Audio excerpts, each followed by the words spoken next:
दोस्तों, इस कहानी की शुरुआत होती है एक बिजनेसमैन से जो अपने बिजनेस को लेकर काफी चिंता किया करता था कि क्या होगा आगे आने वाले कल में और कैसे काम आगे बढ़ेगा और उनके इस व्यवसाय को उनका बच्चा संभाल पाएगा या नहीं।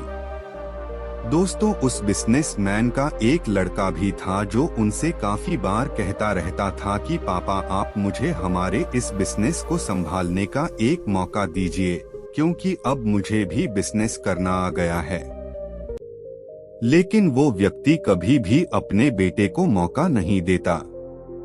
दोस्तों, एक दिन इस बिजनेसमैन को दिल का दौरा पड़ जाता है और इसके चलते उनको हॉस्पिटल में भर्ती किया जाता है। जैसे ही ये खबर उनके बेटे को पता चलती है, उनका बेटा दौड़कर के हॉस्पिटल में पहुंचता है। बेटा हॉस्पिटल में पहुंचने के बाद उसने ये देखा कि उसके पापा अब एडमिट है और डॉक्टर्स ने उससे ये कहा कि आपके पापा अब पहले से थोड़ा ठीक है और धीरे धीरे करके वे अब रिकवर हो जाएंगे। फिर उस लड़के ने अपने एक दोस्त को कॉल करके वहां पर बुला लिया। फिर उसका दोस्त वहां पर आता है और उससे पूछता है कि क्या हुआ भाई। फिर उस बिजनेसमैन के लड़के ने अपने दोस्त से कहा कि मेरे पापा को दिल का दौरा आया है और उन्हें अस्पताल में एडमिट किया हुआ है। इसके बाद उस बिजनेसमैन का लड़का अपने दोस्त से कहता है कि चल ना, जरा बाहर चल के आ जाते हैं, बहुत देर हो गई है इधर। फिर वो दोनों अस्पताल से बाहर चले जाते हैं। जब वो दोनों अस्पताल से बाहर निकले तब उनको एक आइसक्रीम वाला दिखाई देता है। फिर उस बिजनेसमैन के लड़के ने अपने दोस्त से कहा है कि भाई आ जाओ, आइसक्रीम खाते हैं। ये बात सुनकर उसका दोस्त थोड़ा चौंकता है और मन ही मन कहता है कि अरे ये क्या पागलपन है, पापा अंदर भर्ती है और ये यहाँ पर आइसक्रीम खाने की सोच रहा है। फिर उन दोनों ने आइसक्रीम खरीद ली और वे दोनों आइसक्रीम खाने लगे। लेकिन उसका जो दोस्त था ना, उससे ये रहा नहीं गया और उसने अपने दोस्त से पूछ लिया कि भाई, मुझे समझ नहीं आ रहा है कि तुम्हारे बिजनेस का आगे क्या होगा और तुम्हारे पापा की तबीयत भी ठीक नहीं है और तू यहाँ आइसक्रीम खा रहा है, मुझे कुछ समझ में ही नहीं आ रहा है। फिर ये जो बिजनेसमैन का लड़का था ना, और उसने जो बात कही उसे आप ध्यान से पढ़िएगा। उसने अपने मित्र से कहा कि मुझे ये मालूम है कि तू ये सोच रहा होगा कि मेरे पापा एडमिट है, यहाँ पर आइसक्रीम चल रही, मजे चल रहे हैं, पर ऐसा कुछ नहीं है। मैं भगवान श्री कृष्ण का बहुत बड़ा भक्त हूँ और उनकी दो बातें हूँ हमेशा अपनी जिंदगी में याद रखता हूँ। पहली बात जो हम सबको पता है कि काम करना है और फल की चिंता नहीं करनी है, इसलिए जो होगा देखा जाएगा। मैं सिर्फ अपने काम पर ही फोकस करूंगा और फिर बिजनेस भी अच्छा चलेगा। दूसरी बात, वो लड़का अपने दोस्त से कहता है कि मैं तुम्हें भगवान श्री कृष्ण की कहानी सुनाता हूँ, जो तुम्हें दूसरी बात क्या है वो अच्छी तरह से समझाएगी। भगवान श्री कृष्ण की जो पत्नी थी, जिनका नाम रुक्मिणी था, उनको जब पहला बेटा हुआ था तो उसका नाम प्रद्युम्न रखा गया था और प्रद्युम्न के जन्म के 10 दिन पश्चात ही प्रद्युम्न का अपहरण हो गया।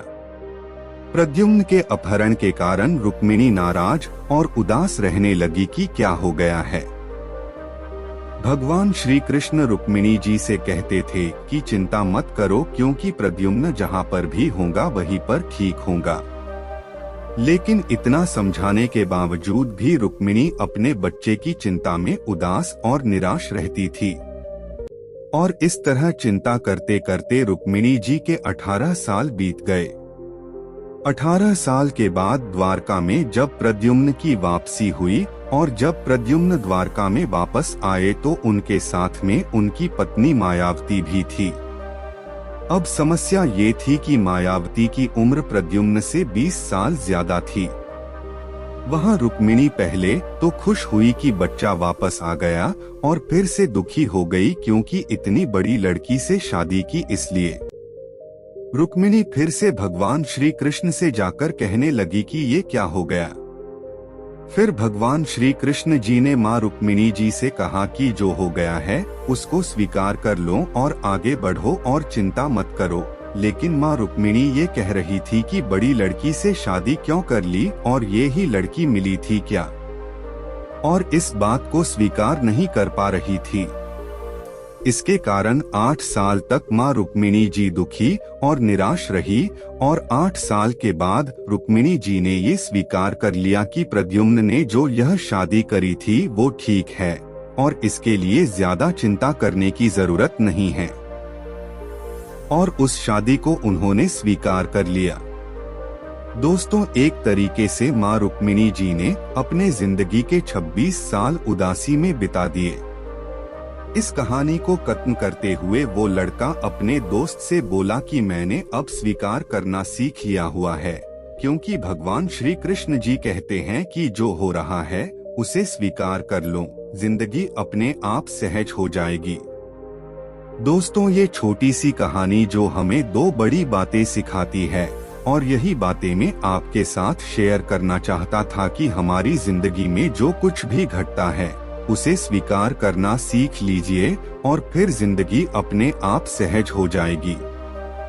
हमारे नियंत्रण में जितने भी चीजें होंगी उन चीजों पर तो हमें जरूर नियंत्रण रखना चाहिए, लेकिन जो चीजें हमारे नियंत्रण से बाहर है उन चीजों को हमें स्वीकार कर लेना चाहिए। अगर हमने स्वीकार नहीं किया तो हमें भी माँ रुक्मिणी की तरह बहुत सालों तक उदास रह जाएंगे। आज के लिए बस इतना ही। वीडियो पसंद आया होगा तो लाइक शेयर कमेंट कीजिए और वीडियो को सब्सक्राइब करना ना भूले। धन्यवाद।